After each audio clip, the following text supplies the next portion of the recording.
அது மட்டும் இல்லப்பா, அவருக்கு பிரியமில்லாத காரியத்தை செய்யவோ செஞ்சுட்டே கேட்டாலும் நிச்சயமா கிடைக்காது.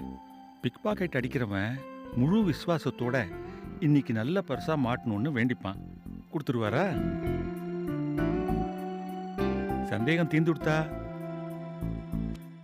சார் ஒரு சின்ன கேள்வி. ஒரு சிலர் நகைய போட மாட்டாங்கறாங்களே, அத பத்தி நீங்க என்ன நினைக்கிறீங்க? அந்த ஒரு சிலர் நகையை மட்டும் போடாம லிப்ஸ்டிக்கும் பவுடரும் போட்டுக்கிறா. அதான் கொஞ்சம் வருத்தமா இருக்கு. அதுக்கு நகையே பெட்டர். அவ்வளவுதானா? வேற ஏதாவது கேட்கணுமா? நீங்க ஏன் சார் எங்க சர்ச்சுக்கு வர மாட்டேங்கிறீங்க? நீ என்ன கேட்க வரேன்னு எனக்கு புரியுறது. நீ எங்க வேலை செய்யற? Courier service. சின்ன உதாரணம் சொல்றேன். இது என்னோட சொந்த கருத்து. தப்பா எடுத்துக்க கூடாது. என் மேல அன்பு வச்சு எனக்காக ஒருத்தர் தன்னோட சொத்து பத்திரத்தை என் பேர்ல எழுதி அனுப்புறாரு. நீ எனக்கு கொண்டு வந்து கொடுக்குற. நீ ரொம்ப நல்லவன், உத்தமன்னு எனக்கு தெரியும். ஆனா நான் யாருக்கு நன்றி சொல்வேன்? சொத்த அனுப்புனவருக்கு.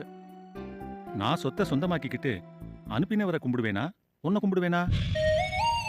நான் செய்யறது தப்புன்னு சொல்றீங்களா? அதை சொல்ல நான் யாருப்பா? நான் சரியா தான் செய்யறேன்னு நான் நம்புறேன். இது 100% என்னோட தனிப்பட்ட கருத்து. அது எப்படி சார்? 35 வருஷமா நான் எங்க அம்மாவோட வாழ்ந்துகிட்டு இருக்கேன். திடீர்னு வீட்டுக்கு வந்து இது உங்க அம்மா இல்லன்னு சொன்னா நான் எப்படி சார் விட்டுட்டு வர முடியும்? அது உன்னை நம்ப வச்சவங்க செய்த தவறா இருக்கலாம். நீ தான் ஆராய்ஞ்சு பார்க்கணும். அதுக்கு தான் தேவனுடைய வார்த்தை இருக்கு.